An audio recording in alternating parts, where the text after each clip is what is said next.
Jadi pas waktu azan itu, ibu-ibu riuh tuh, saya langsung spontan. Ini spontan bu, bukan istilahnya tuh sengaja, tapi spontan. Mungkin karena itulah, makanya saya mau tanyakan ibu tentang emosi saya gitu kan. Jadi langsung spontan saya tuh, ibu-ibu yang riuh tadi tuh, pas orang azan langsung saya Allahumma rabbal langsung abis itu menjawab azan, misalkan hayya al sholah la haula, langsung gitu saya tuh bentak, langsung setengah membentak gitu Pak Bu.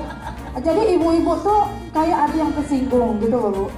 Jadi mungkin saya tuh salah kan Bu, itu kan karena saya yang saya hadapin ini Bu, ibu-ibu termasuk umurnya tuh terus terang lebih banyak yang lebih tua dari trik-trik menghadapi ibu-ibu gimana, kalau menghadapi anak-anak gimana, remaja gimana, menghadapi rumah yang berantakan gimana Bu. Makasih Bu atas jawabannya. Assalamualaikum warahmatullahi wabarakatuh. Nggak boleh marah-marah sama anak sang suami, jangan nggak dikasih makan suaminya gara-gara jadi pengurus masjid taklim, nggak boleh. Tugas pertama ibu adalah seorang istri dan seorang ibu. Pulang itu haknya anak kita. Zolim kita ketika kita memarahi anak-anak kita karena kita capek beraktivitas di luar. Dia punya hak itu, ya. Jadi salah kita ketika kita punya orang hebat di luar, kita bermanfaat bagi orang lain, tapi di rumah kita menjadi satu bumerang buat anak kita atau suami kita. Itu zolim kita, karena tugas utama kita adalah menjadi seorang istri dan anak. Dan itu yang harus kita lakukan. Jadi pulang ke rumah, mau kayak apa, mau capeknya, nggak apa-apa. Tapi boleh dikomunikasikan. Kalau saya biasa gini, misalnya anak saya, karena ini lagi pada di pondok semua ada. Saya pulang misalnya, jadi boleh nggak dedek ceritanya sebentar aja, ini mandi dulu ya. Setelah itu dari ceritanya. Itu penting, boleh. Tapi misalnya, udah deh duduk dulu deh, gak usah mandi, gak usah ngapain dulu. Dengar dulu dicerita, dengerin dia curhat, dia mau ngapain. Dua anak saya saat ini cukup komunikatif semua, cukup cerita gitu kan. Atau misalnya suami saya datang, karena baru siap gitu kan, walaupun kita sama-sama kerja gitu, walaupun ada penghasilan di rumah, tetap kopi minumnya kayaknya kita karena itu tugas utama kita. Nah, jadi salah ibu ketika ibu pulang kemudian rumah berantakan, tugas siapa? Tugas kita bersihin rumah gitu kan.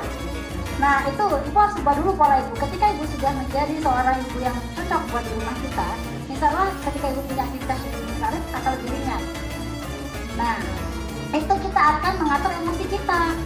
Lakukan segala sesuatu kita itu karena keikhlasan kita. Lakukan semua karena ibadah kita. Karena apa? Tugasnya pertama di situ. Nah kalau kita melakukan semua dengan tugas ikhlas, enak, capek pasti. Pekerjaan rumah kan nggak pernah berhenti ya. Dari bangun tidur, masak, nggak pernah kita cuci masak kan? Nyuci baju nggak pernah juga nyuci baju, harus cuci terus, harus setrika dan sebagainya. Tapi kalau kita menikmati itu, insya Allah tuh akan menjadi capeknya tuh nggak terasa. Saya merasakan ketika saya nggak ikhlas gitu ya, dulu pengasuhnya ini kapan pulangnya, capek saya bekerja domestik. Tapi ketika saya bilang, enaknya ternyata enak juga jadi rumah tangganya. Apalagi ketika ibu di luar, aktivitas di luar, banyak mantu ibu yang punya level berbeda-beda. Nah, dan itu punya karakter berbeda. Tapi satu, dikelola dulu oleh kita. Kalau kita punya emosi yang stabil, yang nyaman, itu akan mudah kita hadapi. Mau anak-anak kah, mau dewasa kah, mau remaja kah, kita harus tahu dulu perkembangan psikologinya. Oh anak-anak kita sukanya kan, orang secara umum pasti sukanya dipuji. Mau dia anak-anak, mau dia remaja, mau ibu gitu kan, orang pasti senang nih kalau dipuji. Kemudian bahasa, oh kalau bahasa nih orang senang kalau kita bilang tolong ya, pasti orang merasa dihargai. Kita apapun makasih ya. Nah, awali dulu dengan kitanya. Kalau kita sudah berbudi dalam bahasa nanti gini, setiap kita minta ucapin tolong. Kemudian ketika kita sudah dapat apa, kita ucapin makasih. Mengawali hal itu, maka orang pun lain akan enak. Nah, untuk melatih kecerdasan emosi, yang bisa dilatih adalah apa? Sabar. Kemudian melatih diri untuk antri. Nah, antri itu juga melatih kita untuk menjadi cerdas emosinya. Keras itu ada batasnya, artinya intonasi perlu tegas. Tadi ibu-ibu bilang ketika misalnya ibu-ibu lagi sholat nih, lagi dengar azan, intonasi perlu, itu boleh. Tapi biasanya kita salah menempatkan diri. Kita jauh, ya udah kita dekatin. Maaf, ada azan, kita jawab yuk. Kan lebih enak begitu daripada kita teriak atau kita ada menyinggung itu orang kok gak sopan sekali misalnya gitu kan. Nah biasanya cara kita melakukan merespon itu yang harus kita perbaiki. Kita melatih diri untuk lebih sabar, kemudian untuk menjaga intonasi baik di anak kecil, dewasa maupun remaja itu tetap perlu penghargaan. Yang pertama adalah bagaimana kita dulu mengelola diri kita. Nah, sampai bahasa kita itu menjadi bahasa yang tidak mengenakan gitu orang lain tadi. Nah, intonasi, keras tidaknya suara itu yang perlu kita atur gitu. Jadi perlu tegas tapi membuat orang nyaman. Nah, insya Allah sih Bu, artinya kalau Ibu menikmati itu semua, kelelahan fisik itu pasti ya. Kalau kita 10 hari, tapi kalau kita nikmati, insya Allah itu akan merasa bahagia, senang.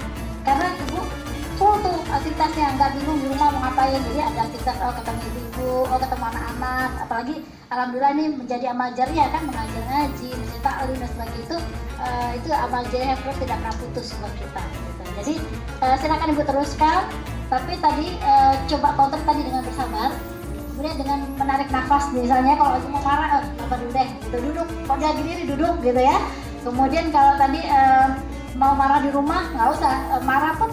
Tadi kita punya kesepakatan, misalnya kalau Ibu punya anak udah besar-besar, siapa yang ngurusin meja makan atau siapa yang harus nyapu, udah boleh diatur. Nah itu boleh juga kesepakatan bersama, sehingga itu menjadi lebih nyaman gitu. Jadi kalau saya pun di rumah misalnya saya kemarin pengasuhnya pulang, abang, dedek, kita nggak ada pengasuh, Umi juga harus kerja nak, kita punya masing-masing. Siapa yang mau bantu Umi ke atas, nyemur cucian, siapa nanti ambilin kalau ujian, kalau Umi belum pulang, itu punya kesepakatan hari. Jadi sehingga pulang tuh rumah mau berantakan kayak apa atau udah beres apa ya udah dinikmati, karena kita serumah itu punya kesepakatan. Kayak masak misalnya, soalnya bang udah lama udah usah masak, anak juga udah tinggal beli pengennya apa, misalnya kan malam anak-anak suka lihat apa, udah nggak perlu habis waktu selesai.